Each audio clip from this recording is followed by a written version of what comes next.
we thought it'd be a good idea to show you some past projects, just show you some things that we've done in the past just to see how they're working, see how they're going. And when we stopped by here at my friend Steve's house, we saw his new zero turn. This is one of those big commercial zero turns. We'll have to check that out while we're here. Let's get started.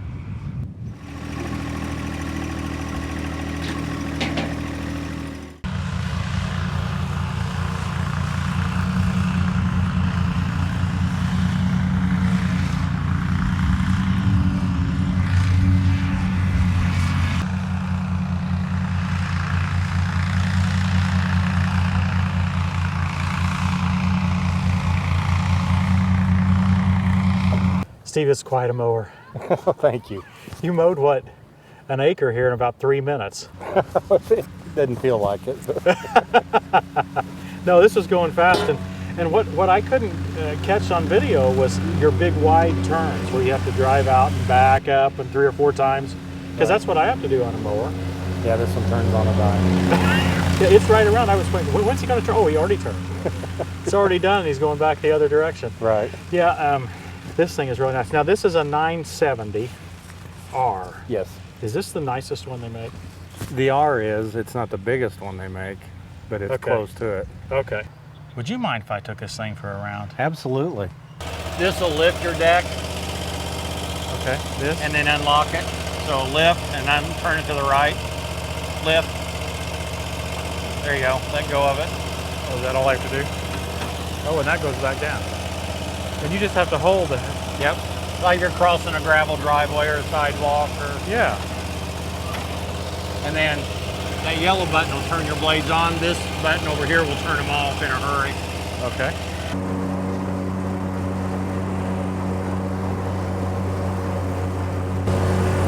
Wow, this is quite a mower. I mean, this is heavy grass right in here. It doesn't have any problem with that. This seat is unbelievable. Not only is it really pushy up and down, it's got some fore and aft movement as well, so it moves back and forth with me. It's some pretty rough terrain right here, so it's a good test for it. Now this machine's got the wheels, they call them. They don't have air in them. They've got some extra cushion in the wheels. It's also got this Z-Glide suspension in the front. Steve's done about all he can do with this fancy seat and the other suspension aspects to be able to make this thing as smooth as possible. Wow, it's really nice. Now the cool thing is this is only 2 weeks old. Probably only second or third time he's mowed with it. Now I'm not real comfortable on a zero turn. I've not driven one that much, and I'm still nervous. It's hard for me to keep it going straight. I feel like it wants to go sideways. I like how you can see the Z-Glides work. I've never really seen that. I'll go one more round. So why did you choose a zero turn instead of a tractor mower? Well, back when we built our house, I had bought a small tractor, 2025R, I believe it was. And I mainly was mowing with it, doing nothing else. So I thought, well, why not trade it off and just get a zero turn? It was taking me 4 hours to mow, and I could mow in an hour and a half, hour and 45 with this one. Well, after about a month, I missed my tractor, and then I didn't want to give up my zero turn after that, so. Now you have a tractor Yes. and a zero turn. Yes, best of both worlds. Hey, it's moving.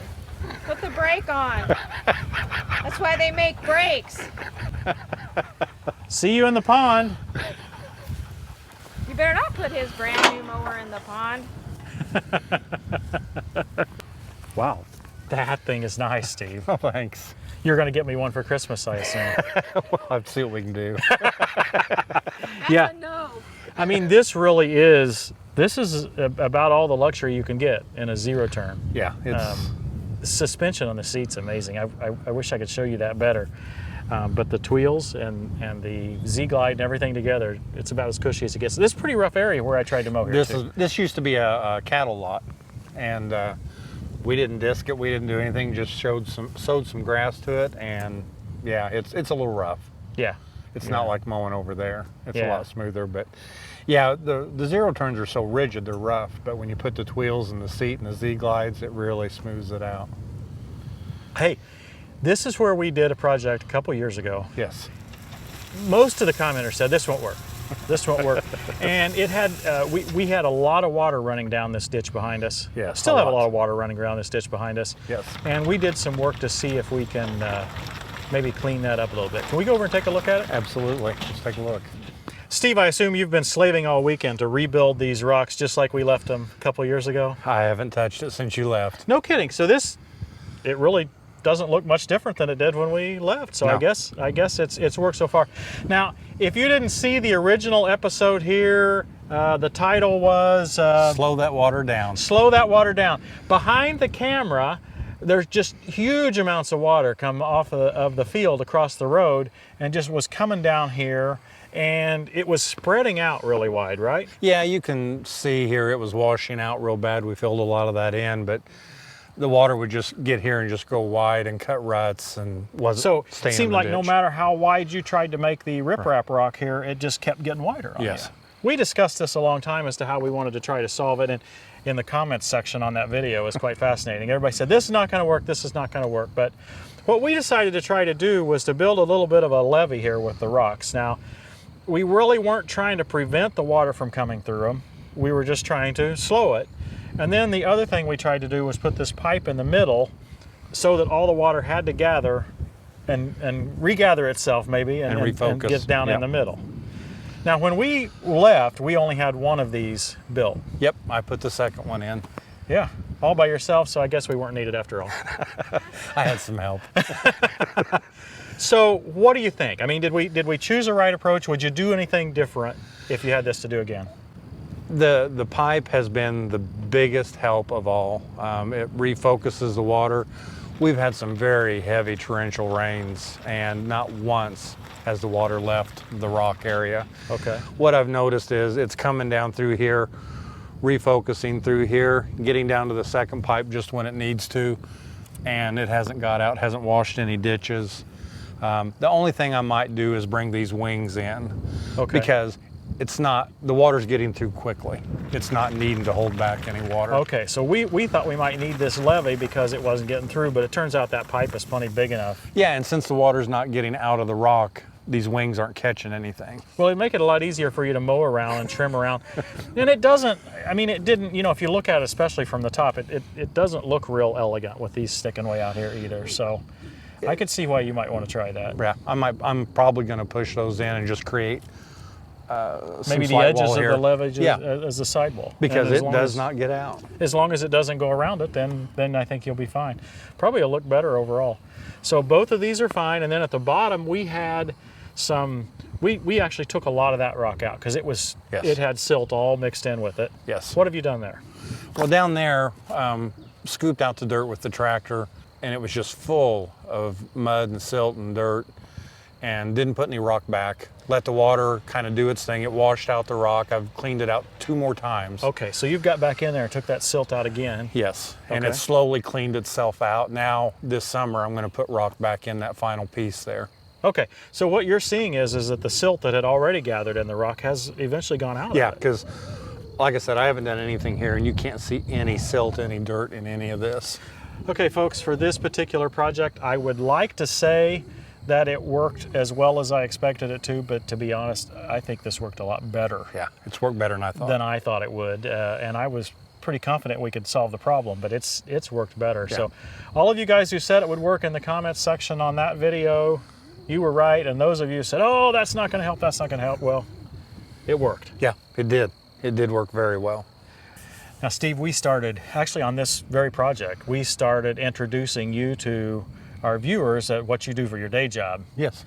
And we had a lot of questions about insurance even before then, and I thought, hey, it might be good to introduce you to my agent, Steve, and just, begin to help our viewers a little bit. Well, there's been so much response, amazing amount of response. Yes, You're even having trouble keeping up with the questions, and I am. I felt like maybe it would be important for us to get backup. You and me trying to answer these questions, well, you're an expert and I'm just, well, Tim. We actually went to Country Financial together, Yes. your employer, and we suggested that they partner with us and try to answer some of these questions a little more thoroughly. For the next several months, I'm going to be asking Steve a question, just one question per month or so, and you'll see it as a segment inside each individual episode. It's a question that's a summation of probably the most popular questions that we have received at tractortimewithhim.com/insurance over the last several months. These answers that we give are fully endorsed then by Country Financial because these will have been reviewed. We will be able to answer them as formally as possible. I really wasn't seeking this as a sponsorship, but I felt like we needed the help. Yes. And my goodness, just dealing with you a little bit, it was clear. And then the folks at Country that we got to know through this, you guys know what you're doing. Yeah. Yeah. And so many folks need the help. We felt that was the right thing to do. It's right up our wheelhouse. You know, tractors is agriculture is our main focus. These small compact tractors, so many areas don't understand how they're being used, what they're being used for, who's using them. We do. And so, yeah, we really do a good job with it, I feel like. So this episode and all the episodes where we will have this question of the day or question that we're dealing with are sponsored by Country Financial, and we really thank the folks at Country Financial for being willing to work with us on this. Let's get started on that first question. Okay. Steve, the biggest question we see is from a tractor owner. He says, I've got my little tractor. I want to be able to help my friends and neighbors. I'm not trying to charge them anything. I'm not trying to make any money. I'll be on their property. I may be digging. I may be doing brush work, but I'm going to be on their property, and I'm just worried about what kind of risks I'm facing. Risk to the tractor, risk to me, risk to... What kind of risk am I facing and how do I solve them? Great question. Very much worth asking. Assuming, you know, you're not charging anything for your services, you're just helping a neighbor, helping a friend, helping a buddy, then you don't need a contractor's policy, a commercial policy. So you're covered by your homeowner's insurance. But the moment you leave your listed premises, all coverage ceases. Oh my goodness. So all liability, all physical damage stops the minute you leave your property. Okay. So in that instance, that's where you would need to specifically list, or what they call in the insurance industry, schedule your tractor on your homeowners. Just like your home is listed, your garage is listed, you're going to list your tractor on there. That's going to extend liability no matter where you take it. It's going to extend physical damage coverage as well. So if something happens going down the road, or at your buddy's house and you're digging and hit something, or run into their house or a car, you know, then that coverage follows you wherever you take that tractor. Okay, so this is on my homeowner's policy, and it's just an add-on onto that policy. Correct. And it covers liability. Yes. Does it also cover physical damage to the machine? Yes, it does. There are two separate coverages. So one, you can just add liability, or you can just add physical damage, or you can add both. It's kind of like comp and collision on your auto policy and having liability. Okay, but I've heard, I mean, you know how the myths fly everywhere. I've heard if you don't charge people anything, that you don't need any coverage. No, once you charge, that brings a whole nother level of liability, and that's why you need a contractor's policy, because you're assuming more responsibility. But the liability doesn't go away just because you're not charging. You could damage somebody's property or damage your tractor. And once you leave the premises, that's why you need to list the tractor. Rough cost, ballpark cost on how much would it cost to add on to a typical homeowner's policy to get that coverage? So many variables there, cost of the tractor, stuff like that. You're going to be talking roughly about $250 a year would be a good average cost. And that may go from 100 to 500, I don't know, Right, but this is not a break the bank type coverage. No, it's not. You know, if you spent anywhere from $15,000 to $40,000 on a tractor, $250, you know, you spend a lot more than that to cover your vehicle. Hey, if you want to follow up more on that question, you can go to countryfinancial.com/TTWT, and you'll be able to get in contact with an agent that's close to you, or you can get in touch with Steve. Country Financial writes insurance in 19 states. If you'd happen to need their special assistance, they'd be more than happy to help. Yep. Thanks very much, Steve. Yep, thank you, Tim. Second project review. Now, we just did this one last fall, probably September. Yeah, it was starting to get later. Wow. Yeah. This is fully sodded in. Yeah. Looks like you just mowed it today. Yes, it was mowed today, and it's super thick and green. It just beautiful. Let's check out some other side. Wow, Steve, I mean, I don't even see any patches that, No. I mean, this was perfect. Yeah, it came in beautiful. Matter of fact, I think I might have told you about 4 days after you left, we could start seeing it come up. Wow. If I'm being really critical, Steve, maybe there's a few patches here, but this soil wasn't very good in here. No, it wasn't. It was a lot of clay and fill and... We took a lot of that topsoil that we had to put up against the building. Yes. So you can see it's pretty good there. A couple of spots there, not perfect, but oh my goodness. Again, I'd like to say it turned out like I planned. It turned out better than I planned. And that's really what happened. Yeah, it looks like it had a little bit of washout over here. And that's interesting because the next day after you guys left and we blew all that straw, Yeah. we had some really heavy wind. There wasn't a piece of straw on anything back here. Oh my goodness. Yeah, it was all over there. So even without the straw, Yep. we still got this kind of stand. Yep, it came And up very good. the hill was fairly steep there, I thought, and it looks like it's done great. Yeah. And this ditch that we worked on, we haven't had any water come in that door. It's taken the water away.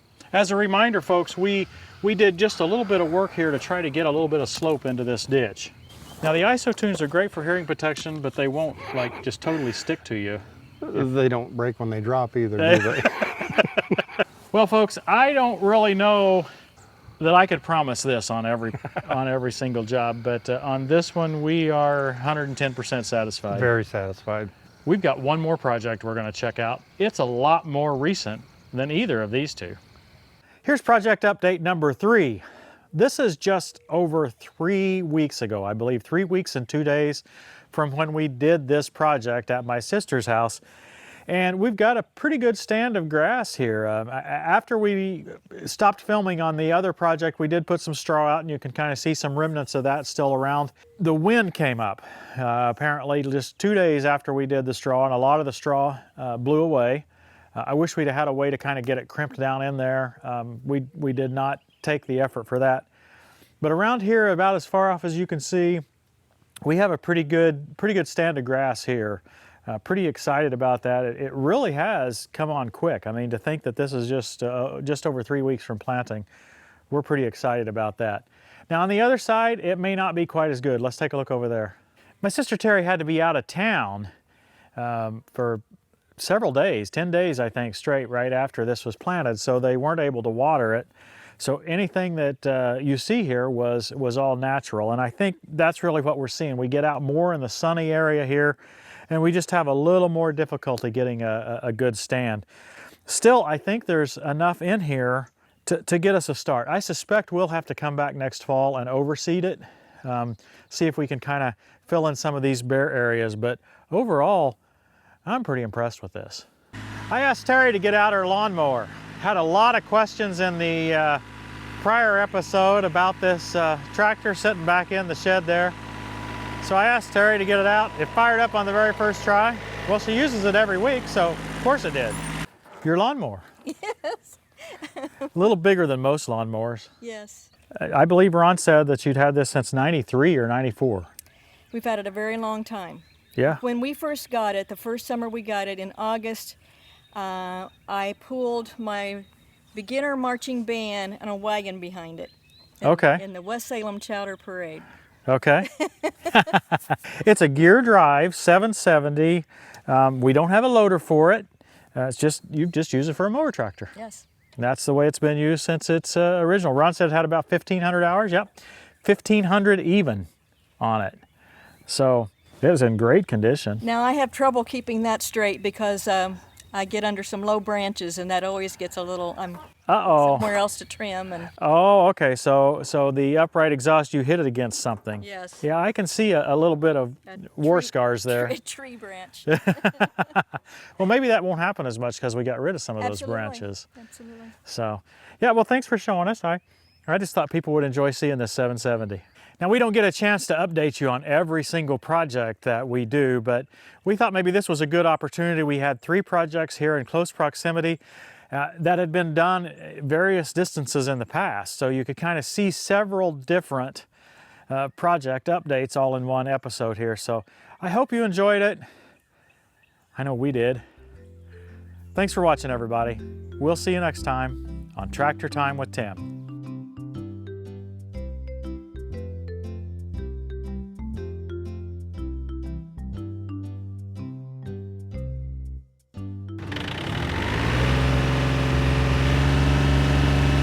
Now Dad had one just like this, except that his had the ag tires on it instead of the turf tires. And he mowed his yard with it all the time. Smooth. It's a smooth machine. It's really about as good as new. It's no telling how many hours these little tractors would actually go.